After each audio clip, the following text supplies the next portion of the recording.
El coronel Aureliano Buendía promovió 32 levantamientos armados y los perdió todos. Tuvo 17 hijos varones de 17 mujeres distintas, que fueron exterminados uno tras otro en una sola noche, antes de que el mayor cumpliera 35 años. Escapó a 14 atentados, a 73 emboscadas y a un pelotón de fusilamiento. Sobrevivió a una carga de estricnina en el café que habría bastado para matar un caballo. Rechazó la Orden del Mérito que le otorgó el presidente de la República. Llegó a ser comandante general de las fuerzas revolucionarias, con jurisdicción y mando de una frontera a la otra, y el hombre más temido por el gobierno, pero nunca permitió que le tomaran una fotografía. Declinó la pensión vitalicia que le ofrecieron después de la guerra y vivió hasta la vejez de los pescaditos de oro que fabricaba en su taller de Macondo. Aunque peleó siempre al frente de sus hombres, la única herida que recibió se la produjo él mismo después de firmar la capitulación de Neerlandia que puso término a casi 20 años de guerras civiles. Se disparó un tiro de pistola en el pecho y el proyectil le salió por la espalda sin lastimar ningún centro vital. Lo único que quedó de todo eso fue una calle con su nombre en Macondo. Sin embargo, según declaró pocos años antes de morir de viejo, ni siquiera eso esperaba la madrugada en que se fue con sus 21 hombres a reunirse con las fuerzas del general Victorio Medina. Ahí te dejamos a Macondo, fue todo cuanto le dijo a Arcadio antes de irse. Te lo dejamos bien, procura que lo encontremos mejor. Arcadio le dio una interpretación muy personal a la recomendación. Se inventó un uniforme con galones y charreteras de mariscal, inspirado en las láminas de un libro de Melquíades, y se colgó al cinto el sable con borlas doradas del capitán fusilado. Emplazó las 2 piezas de artillería a la entrada del pueblo, uniformó a sus antiguos alumnos, exacerbados por sus proclamas incendiarias, y los dejó vagar armados por las calles para dar a los forasteros una impresión de invulnerabilidad. Fue un truco de doble filo, porque el gobierno no se atrevió a atacar la plaza durante 10 meses, pero cuando lo hizo descargó contra ella una fuerza tan desproporcionada que liquidó la resistencia en media hora. Desde el primer día de su mandato Arcadio reveló su afición por los bandos. Leyó hasta 4 diarios para ordenar y disponer cuanto le pasaba por la cabeza. Implantó el servicio militar obligatorio desde los 18 años, declaró de utilidad pública los animales que transitaban por las calles después de las 6 de la tarde e impuso a los hombres mayores de edad la obligación de usar un brazal rojo. Recluyó al padre Nicanor en la casa cural, bajo amenaza de fusilamiento, y le prohibió decir misa y tocar las campanas como no fuera para celebrar las victorias liberales. Para que nadie pusiera en duda la severidad de sus propósitos, mandó que un pelotón de fusilamiento se entrenara en la plaza pública disparando contra un espantapájaros. Al principio nadie lo tomó en serio. Eran, al fin de cuentas, los muchachos de la escuela jugando a gente mayor. Pero una noche, al entrar Arcadio en la tienda de Catarino, el trompetista de la banda lo saludó con un toque de fanfarria que provocó las risas de la clientela, y Arcadio lo hizo fusilar por irrespeto a la autoridad. A quienes protestaron, los puso a pan y agua con los tobillos en un cepo que instaló en un cuarto de la escuela.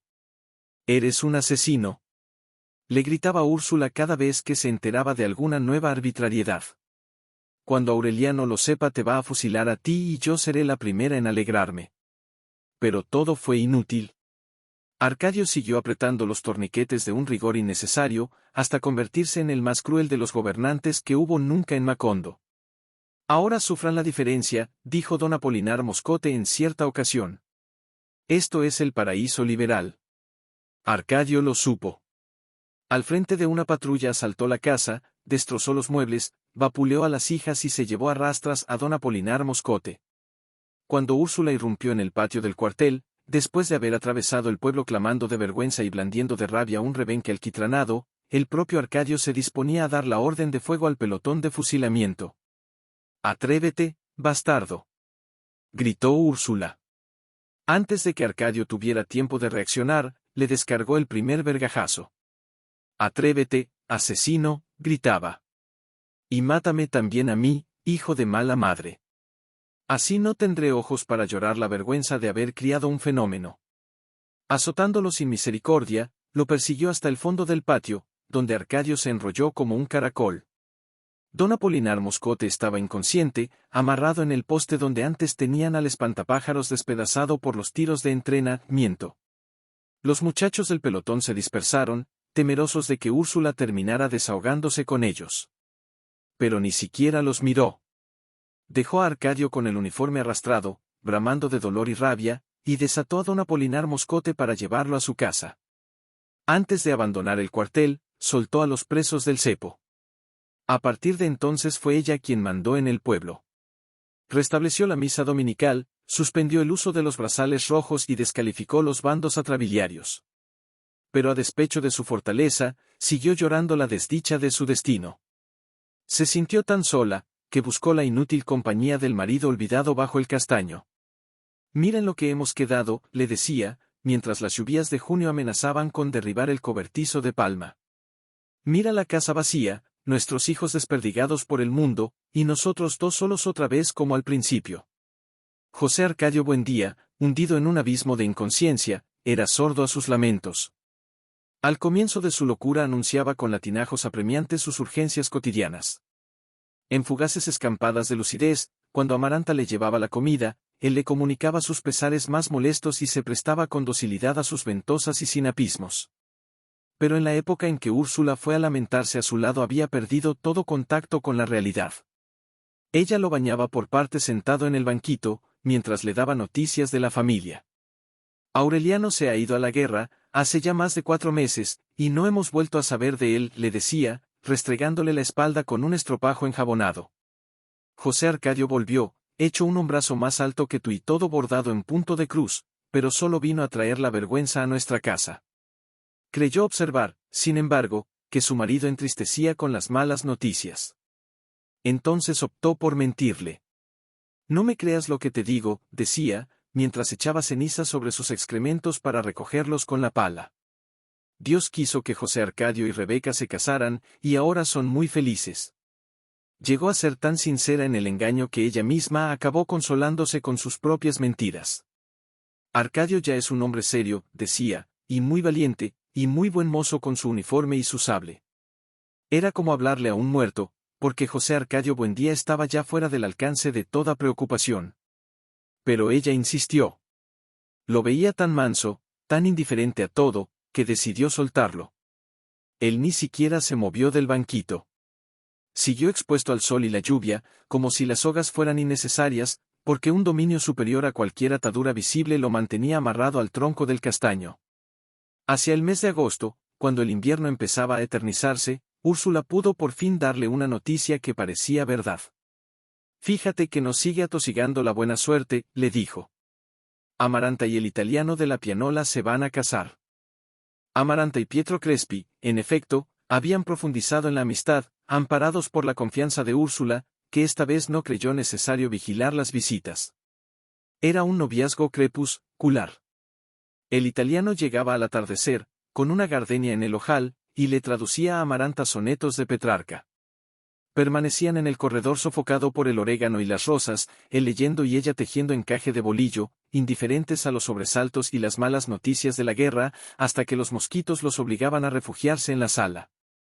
La sensibilidad de Amaranta, su discreta pero envolvente ternura habían ido urdiendo en torno al novio una telaraña invisible, que él tenía que apartar materialmente con sus dedos pálidos y sin anillos para abandonar la casa a las 8. Habían hecho un precioso álbum con las tarjetas postales que Pietro Crespi recibía de Italia. Eran imágenes de enamorados en parques solitarios, con viñetas de corazones flechados y cintas doradas sostenidas por palomas. «Yo conozco este parque en Florencia», decía Pietro Crespi repasando las postales. «Uno extiende la mano y los pájaros bajan a comer». A veces, ante una acuarela de Venecia, la nostalgia transformaba en tibios aromas de flores el olor de fango y mariscos podridos de los canales. Amaranta suspiraba, reía, soñaba con una segunda patria de hombres y mujeres hermosos que hablaban una lengua de niños, con ciudades antiguas de cuya pasada grandeza solo quedaban los gatos entre los escombros. Después de atravesar el océano en su búsqueda, después de haberlo confundido con la pasión en los manoseos vehementes de Rebeca, Pietro Crespi había encontrado el amor. La dicha trajo consigo la prosperidad.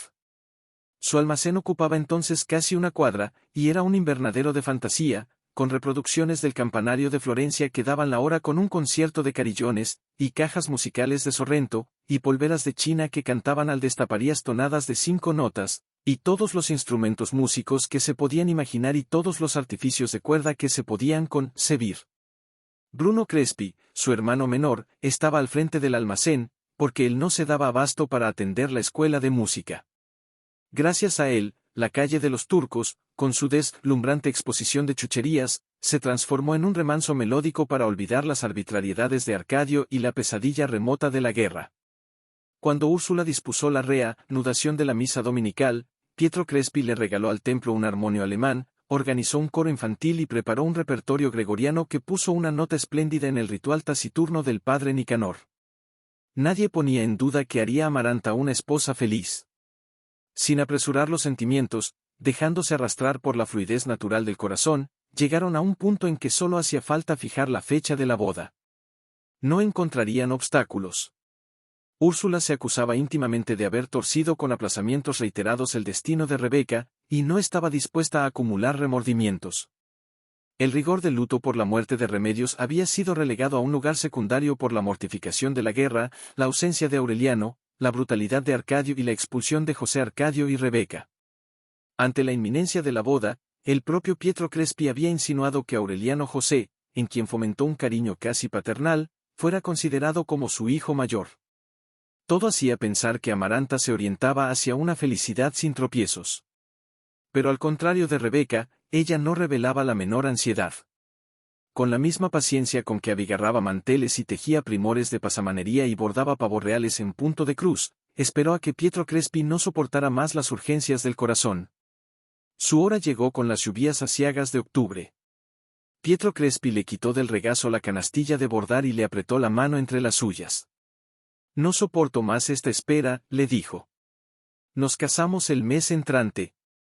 Amaranta no tembló al contacto de sus manos de hielo. Retiró la suya, como un animalito escurridizo, y volvió a su labor. «No seas ingenuo, Crespi», sonrió, «ni muerta me casaré contigo». Pietro Crespi perdió el dominio de sí mismo. Lloró sin pudor, casi rompiéndose los dedos de desesperación, pero no logró quebrantarla. «No pierdas el tiempo», fue todo cuanto dijo Amaranta. «Si en verdad me quieres tanto, no vuelvas a pisar esta casa». Úrsula creyó enloquecer de vergüenza. Pietro Crespi agotó los recursos de la súplica. Llegó a increíbles extremos de humillación. Lloró toda una tarde en el regazo de Úrsula, que hubiera vendido el alma por consolarlo. En noches de lluvia se le vio merodear por la casa con un paraguas de seda, tratando de sorprender una luz en el dormitorio de Amaranta. Nunca estuvo mejor vestido que en esa época. Su augusta cabeza de emperador atormentado adquirió un extraño aire de grandeza. Importunó a las amigas de Amaranta, las que iban a bordar en el corredor, para que trataran de persuadirla. Descuidó los negocios. Pasaba el día en la trastienda, escribiendo esquelas desatinadas, que hacía llegar a Amaranta con membranas de pétalos y mariposas disecadas, y que ella devolvía sin abrir. Se encerraba horas y horas a tocar la cítara. Una noche cantó.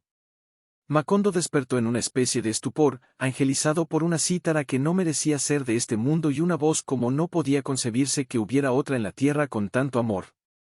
Pietro Crespi vio entonces la luz en todas las ventanas del pueblo, menos en la de Amaranta. El 2 de noviembre, día de Todos los Muertos, su hermano abrió el almacén y encontró todas las lámparas encendidas y todas las cajas musicales destapadas y todos los relojes trabados en una hora interminable, y en medio de aquel concierto disparatado encontró a Pietro Crespi en el escritorio de la trastienda, con las muñecas cortadas a navaja y las dos manos metidas en una palangana de Benjuí. Úrsula dispuso que se le velara en la casa. Padre Nicanor se oponía a los oficios religiosos y a la sepultura en tierra sagrada. Úrsula se le enfrentó. «De algún modo que ni usted ni yo podemos entender, ese hombre era un santo», dijo. «Así que lo voy a enterrar, contra su voluntad, junto a la tumba de Melquíades». Lo hizo, con el respaldo de todo el pueblo, en funerales magníficos. Amaranta no abandonó el dormitorio. Oyó desde su cama el llanto de Úrsula, los pasos y murmullos de la multitud que invadió la casa, los aullidos de las plañideras, y luego un hondo silencio oloroso a flores pisoteadas. Durante mucho tiempo siguió sintiendo el hálito de la banda de Pietro Crespi al atardecer, pero tuvo fuerzas para no sucumbir al delirio. Úrsula la abandonó. Ni siquiera levantó los ojos para apiadarse de ella, la tarde en que Amaranta entró en la cocina y puso la mano en las brasas del fogón, hasta que le dolió tanto que no sintió más dolor, sino la pestilencia de su propia carne chamuscada. Fue una cura de burro para el remordimiento. Durante varios días anduvo por la casa con la mano metida en un tazón con claras de huevo, y cuando sanaron las quemaduras pareció como si las claras de huevo hubieran cicatrizado también las úlceras de su corazón. La única huella externa que le dejó la tragedia fue la venda de gasa negra que se puso en la mano quemada, y que había de llevar hasta la muerte. Arcadio dio una rara muestra de generosidad, al proclamar mediante un bando el duelo oficial por la muerte de Pietro Crespi. Úrsula lo interpretó como el regreso del cordero extraviado. Pero se equivocó.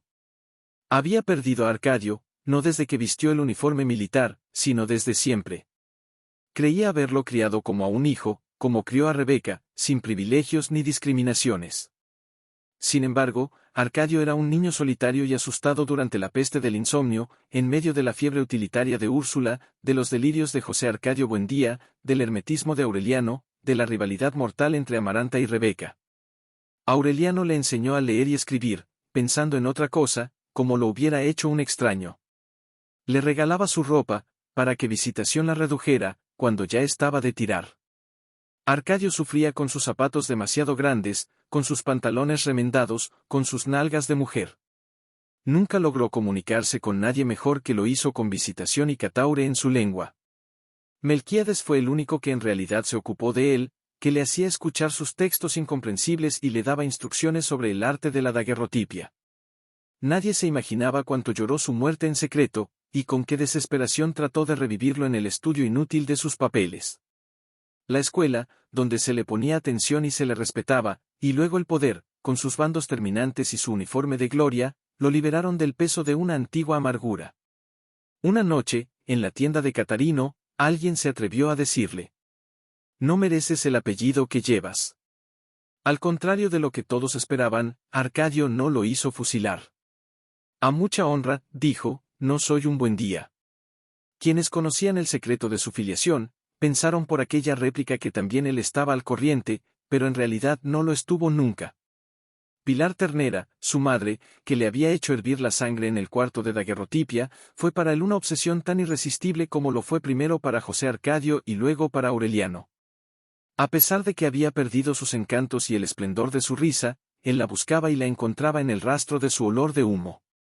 Poco antes de la guerra, un mediodía en que ella fue más tarde que de costumbre a buscar a su hijo menor a la escuela, Arcadio la estaba esperando en el cuarto donde solía hacer la siesta, y donde después instaló el cepo. Mientras el niño jugaba en el patio, él esperó en la hamaca, temblando de ansiedad, sabiendo que Pilar Ternera tenía que pasar por ahí. Llegó. Arcadio la agarró por la muñeca y trató de meterla en la hamaca. «No puedo», dijo Pilar Ternera horrorizada. «No te imaginas cómo quisiera complacerte, pero Dios es testigo que no puedo». Arcadio la agarró por la cintura con su tremenda fuerza hereditaria, y sintió que el mundo se borraba al contacto de su piel. «No te hagas la santa», decía. «Al fin, todo el mundo sabe que eres una puta». Pilar se sobrepuso al asco que le inspiraba su miserable destino. «Los niños se van a dar cuenta», murmuró. «Es mejor que esta noche dejes la puerta sin tranca». Arcadio la esperó aquella noche tiritando de fiebre en la hamaca. Esperó sin dormir, oyendo los grillos alborotados de la madrugada sin término y el horario implacable de los alcaravanes, cada vez más convencido de que lo habían engañado. De pronto, cuando la ansiedad se había descompuesto en rabia, la puerta se abrió. Pocos meses después, frente al pelotón de fusilamiento, Arcadio había de revivir los pasos perdidos en el salón de clases, los tropiezos contra los escaños, y por último la densidad de un cuerpo en las tinieblas del cuarto y los latidos del aire bombeado por un corazón que no era el suyo. Extendió la mano y encontró otra mano con dos sortijas en un mismo dedo, que estaba a punto de naufragar en la oscuridad. Sintió la nervadura de sus venas, el pulso de su infortunio, y sintió la palma húmeda con la línea de la vida tronchada en la base del pulgar por el zarpazo de la muerte. Entonces comprendió que no era esa la mujer que esperaba, porque no olía a humo sino a brillantina de florecitas, y tenía los senos inflados y ciegos con pezones de hombre, y el sexo pétreo y redondo como una nuez, y la ternura caótica de la inexperiencia exaltada. Era virgen y tenía el nombre inverosímil de Santa Sofía de la Piedad. Pilar Ternera le había pagado 50 pesos, la mitad de sus ahorros de toda la vida, para que hiciera lo que estaba haciendo. Arcadio la había visto muchas veces, atendiendo la tiendecita de víveres de sus padres, y nunca se había fijado en ella, porque tenía la rara virtud de no existir por completo sino en el momento oportuno. Pero desde aquel día se enroscó como un gato al calor de su axila. Ella iba a la escuela a la hora de la siesta, con el consentimiento de sus padres, a quienes Pilar Ternera había pagado la otra mitad de sus ahorros. Más tarde, cuando las tropas del gobierno los desalojaron del local, se amaban entre las latas de manteca y los sacos de maíz de la trastienda. Por la época en que Arcadio fue nombrado jefe civil y militar, tuvieron una hija. Los únicos parientes que se enteraron fueron José Arcadio y Rebeca, con quienes Arcadio mantenía entonces relaciones íntimas, fundadas no tanto en el parentesco como en la complicidad. José Arcadio había doblegado la cerviz al yugo matrimonial. El carácter firme de Rebeca, la voracidad de su vientre, su tenaz ambición, absorbieron la descomunal energía del marido, que de holgazán y mujeriego se convirtió en un enorme animal de trabajo. Tenían una casa limpia y ordenada. Rebeca la abría de par en par al amanecer, y el viento de las tumbas entraba por las ventanas y salía por las puertas del patio, y dejaba las paredes blanqueadas y los muebles curtidos por el salitre de los muertos. El hambre de tierra, el doc-doc de los huesos de sus padres, la impaciencia de su sangre frente a la pasividad de Pietro Crespi, estaban relegados al desván de la memoria. Todo el día bordaba junto a la ventana, ajena a la zozobra de la guerra, hasta que los potes de cerámica empezaban a vibrar en el aparador y ella se levantaba a calentar la comida, mucho antes de que aparecieran los escuálidos perros rastreadores y luego el coloso de polainas y espuelas y con escopeta de 2 cañones, que a veces llevaba un venado al hombro y casi siempre un sartal de conejos o de patos silvestres. Una tarde, al principio de su gobierno, Arcadio fue a visitarlos de un modo intempestivo. No lo veían desde que abandonaron la casa, pero se mostró tan cariñoso y familiar que lo invitaron a compartir el guisado. Solo cuando tomaban el café reveló Arcadio el motivo de su visita: había recibido una denuncia contra José Arcadio. Se decía que empezó arando su patio y había seguido derecho por las tierras contiguas, derribando cercas y arrasando ranchos con sus bueyes, hasta apoderarse por la fuerza de los mejores predios del contorno. A los campesinos que no había despojado, porque no le interesaban sus tierras, les impuso una contribución que cobraba cada sábado con los perros de presa y la escopeta de 2 cañones. No lo negó. Fundaba su derecho en que las tierras usurpadas habían sido distribuidas por José Arcadio Buendía en los tiempos de la fundación, y creía posible demostrar que su padre estaba loco desde entonces, puesto que dispuso de un patrimonio que en realidad pertenecía a la familia. Era un alegato innecesario, porque Arcadio no había ido a hacer justicia. Ofreció simplemente crear una oficina de registro de la propiedad para que José Arcadio legalizara los títulos de la tierra usurpada, con la condición de que delegara en el gobierno local el derecho de cobrar las contribuciones. Se pusieron de acuerdo.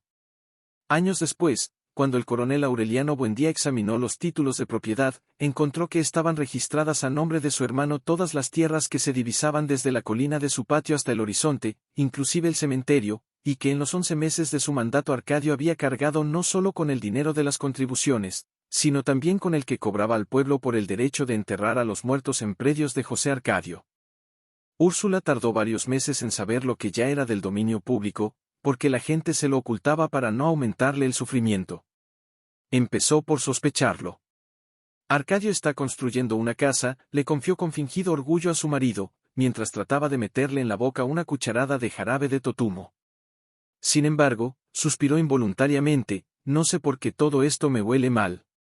Más tarde, cuando se enteró de que Arcadio no solo había terminado la casa sino que se había encargado un mobiliario vienés, confirmó la sospecha de que estaba disponiendo de los fondos públicos. «Eres la vergüenza de nuestro apellido», le gritó un domingo después de misa, cuando lo vio en la casa nueva jugando barajas con sus oficiales. Arcadio no le prestó atención. Solo entonces supo Úrsula que tenía una hija de 6 meses, y que Santa Sofía de la Piedad, con quien vivía sin casarse, estaba otra vez encinta. Resolvió escribirle al coronel Aureliano Buendía, en cualquier lugar en que se encontrara, para ponerlo al corriente de la situación. Pero los acontecimientos que se precipitaron por aquellos días no solo impidieron sus propósitos, sino que la hicieron arrepentirse de haberlos concebido. La guerra, que hasta entonces no había sido más que una palabra para designar una circunstancia vaga y remota, se concretó en una realidad dramática. A fines de febrero llegó a Macondo una anciana de aspecto ceniciento, montada en un burro cargado de escobas. parecía tan inofensiva, que las patrullas de vigilancia la dejaron pasar sin preguntas, como uno más de los vendedores que a menudo llegaban de los pueblos de la Ciénaga. Fue directamente al cuartel. Arcadio la recibió en el local donde antes estuvo el salón de clases, y que entonces estaba transformado en una especie de campamento de retaguardia, con hamacas enrolladas y colgadas en las argollas y petates amontonados en los rincones, y fusiles y carabinas y hasta escopetas de cacería dispersos por el suelo. La anciana se cuadró en un saludo militar antes de identificarse. Soy el coronel Gregorio Stevenson. Llevaba malas noticias. Los últimos focos de resistencia liberal, según dijo, estaban siendo exterminados. El coronel Aureliano Buendía, a quien había dejado batiéndose en retirada por los lados de Riohacha, le encomendó la misión de hablar con Arcadio. Debía entregar la plaza sin resistencia, poniendo como condición que se respetaran bajo palabra de honor la vida y las propiedades de los liberales. Arcadio examinó con una mirada de conmiseración a aquel extraño mensajero que habría podido confundirse con una abuela fugitiva. Usted, por supuesto, trae algún papel escrito, dijo. Por supuesto, contestó el emisario, no lo traigo. Es fácil comprender que en las actuales circunstancias no se lleve encima nada comprometedor. Mientras hablaba, se sacó del corpiño y puso en la mesa un pescadito de oro. Creo que con esto será suficiente, dijo. Arcadio comprobó que en efecto era uno de los pescaditos hechos por el coronel Aureliano Buendía. Pero alguien podía haberlo comprado antes de la guerra, o haberlo robado, y no tenía por tanto ningún mérito de salvoconducto. El mensajero llegó hasta el extremo de violar un secreto de guerra para acreditar su identidad. Reveló que iba en misión a Curazao, donde esperaba reclutar exiliados de todo el Caribe y adquirir armas y pertrechos suficientes para intentar un desembarco a fin de año. Confiando en ese plan, el coronel Aureliano Buendía no era partidario de que en aquel momento se hicieran sacrificios inútiles. Arcadio fue inflexible. Hizo encarcelar al mensajero, mientras comprobaba su identidad, y resolvió defender la plaza hasta la muerte. No tuvo que esperar mucho tiempo. Las noticias del fracaso liberal fueron cada vez más concretas. A fines de marzo, en una madrugada de lluvias prematuras, la calma tensa de las semanas anteriores se resolvió abruptamente con un desesperado toque de corneta, seguido de un cañonazo que desbarató la torre del templo. En realidad, la voluntad de resistencia de Arcadio era una locura. No disponía de más de 50 hombres mal armados, con una dotación máxima de 20 cartuchos cada uno. Pero entre ellos, sus antiguos alumnos, excitados con proclamas altisonantes, estaban decididos a sacrificar el pellejo por una causa perdida. En medio del tropel de botas, de órdenes contradictorias, de cañonazos que hacían temblar la tierra, de disparos atolondrados y de toques de corneta sin sentido, el supuesto coronel Stevenson consiguió hablar con Arcadio. «Evíteme la indignidad de morir en el cepo con estos trapes de mujer», le dijo. «Si he de morir, que sea peleando». Logró convencerlo. Arcadio ordenó que le entregaran un arma con 20 cartuchos y lo dejaron con 5 hombres defendiendo el cuartel, mientras él iba con su estado mayor a ponerse al frente de la resistencia. No alcanzó a llegar al camino de la Ciénaga. Las barricadas habían sido despedazadas y los defensores se batían al descubierto en las calles, primero hasta donde les alcanzaba la dotación de los fusiles, y luego con pistolas contra fusiles y por último cuerpo a cuerpo. Ante la inminencia de la derrota, algunas mujeres se echaron a la calle armadas de palos y cuchillos de cocina. En aquella confusión, Arcadio encontró a Amaranta que andaba buscándolo como una loca, en camisa de dormir, con 2 viejas pistolas de José Arcadio Buendía.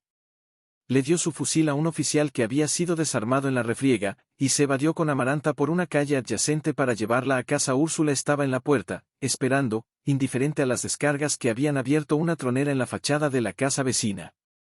La lluvia cedía, pero las calles estaban resbaladizas y blandas como jabón derretido, y había que adivinar las distancias en la oscuridad. Arcadio dejó a Amaranta con Úrsula y trató de enfrentarse a 8 soldados que soltaron una andanada ciega desde la esquina. Las viejas pistolas guardadas muchos años en un ropero que un medio sionaron. Protegiendo a Arcadio con su cuerpo, Úrsula intentó arrastrarlo hasta la casa. «Ven, por Dios», le gritaba. «Ya basta de locuras». Los soldados los apuntaron. «Suelte a ese hombre, señora», gritó uno de ellos, «o no respondemos». Arcadio empujó a Úrsula hacia la casa y se entregó. Poco después terminaron los disparos y empezaron a repicar las campanas. La resistencia había sido aniquilada en menos de media hora. Ni uno solo de los hombres de Arcadio sobrevivió al asalto, pero antes de morir se llevaron por delante a 300 soldados. El último baluarte fue el cuartel. Antes de ser atacado, el supuesto coronel Gregorio Stevenson puso en libertad a los presos y ordenó a sus hombres que salieran a batirse en la calle. La extraordinaria movilidad y la puntería certera con que disparó sus 20 cartuchos por las diferentes ventanas, dieron la impresión de que el cuartel estaba bien resguardado, y los atacantes lo despedazaron a cañonazos. El capitán que dirigió la operación se asombró de encontrar los escombros desiertos, y un solo hombre en calzoncillos, muerto, con el fusil sin carga, todavía agarrado por un brazo que había sido arrancado de cuajo. Tenía una frondosa cabellera de mujer enrollada en la nuca con una peineta, y en el cuello un escapulario con un pescadito de oro. Al voltearlo con la puntera de la bota para alumbrarle la cara, el capitán se quedó perplejo. «¡Mierda!», exclamó. Otros oficiales se acercaron. «Miren dónde vino a aparecer este hombre», les dijo el capitán. «Es Gregorio Stevenson». Al amanecer, después de un consejo de guerra sumario, Arcadio fue fusilado contra el muro del cementerio. En las 2 últimas horas de su vida no logró entender por qué había desaparecido el miedo que lo atormentó desde la infancia. Impasible, sin preocuparse siquiera por demostrar su reciente valor, escuchó los interminables cargos de la acusación. Pensaba en Úrsula, que a esa hora debía estar bajo el castaño tomando el café con José Arcadio Buendía. Pensaba en su hija de 8 meses, que aún no tenía nombre, y en el que iba a nacer en agosto. Pensaba en Santa Sofía de la Piedad, a quien la noche anterior dejó salando un venado para el almuerzo del sábado, y añoró su cabello chorreado sobre los hombros y sus pestañas que parecían artificiales. Pensaba en su gente sin sentimentalismos, en un severo ajuste de cuentas con la vida, empezando a comprender cuánto quería en realidad a las personas que más había odiado. El presidente del Consejo de Guerra inició su discurso final, antes de que Arcadio cayera en la cuenta de que habrían transcurrido 2 horas. Aunque los cargos comprobados no tuvieran sobrados méritos, decía el presidente, la temeridad irresponsable y criminal con que el acusado empujó a sus subordinados a una muerte inútil, bastaría para merecerle la pena capital. En la escuela desportillada donde experimentó por primera vez la seguridad del poder, a pocos metros del cuarto donde conoció la incertidumbre del amor, Arcadio encontró ridículo el formalismo de la muerte. En realidad no le importaba la muerte sino la vida, y por eso la sensación que experimentó cuando pronunciaron la sentencia no fue una sensación de miedo sino de nostalgia. No habló mientras no le preguntaron cuál era su última voluntad. «Díganle a mi mujer», contestó con voz bien timbrada, «que le ponga a la niña el nombre de Úrsula», hizo una pausa y confirmó, «Úrsula», como la abuela. «Y díganle también que si el que va a nacer nace varón, que le pongan José Arcadio, pero no por el tío, sino por el abuelo». Antes de que lo llevaran al paredón, el padre Nicanor trató de asistirlo. «No tengo nada de que arrepentirme», dijo Arcadio, y se puso a las órdenes del pelotón después de tomarse una taza de café negro.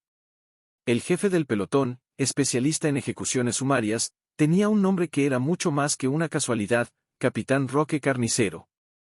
Camino del cementerio, bajo la llovizna persistente, Arcadio observó que en el horizonte despuntaba un miércoles radiante. La nostalgia se desvanecía con la niebla y dejaba en su lugar una inmensa curiosidad. Solo cuando le ordenaron ponerse de espaldas al muro, Arcadio vio a Rebeca con el pelo mojado y un vestido de flores rosadas abriendo la casa de par en par. Hizo un esfuerzo para que le reconociera. En efecto, Rebeca miró casualmente hacia el muro y se quedó paralizada de estupor, y apenas pudo reaccionar para hacerle a Arcadio una señal de adiós con la mano. Arcadio le contestó en la misma forma. En ese instante lo apuntaron las bocas ahumadas de los fusiles y oyó letra por letra las encíclicas cantadas de Melquíades y sintió los pasos perdidos de Santa Bofia de la Piedad, Virgen, en el salón de clases, y experimentó en la nariz la misma dureza de hielo que le había llamado la atención en las fosas nasales del cadáver de Remedios. «Ah, carajo», alcanzó a pensar, «se me olvidó decir que si nacía mujer la pusieran Remedios». Entonces, acumulado en un zarpazo desgarrador, volvió a sentir todo el terror que le atormentó en la vida. El capitán dio la orden de fuego. Arcadio apenas tuvo tiempo de sacar el pecho y levantar la cabeza sin comprender de dónde fluía el líquido ardiente que le quemaba los muslos. «¡Cabrones!», gritó. «¡Viva el Partido Liberal!».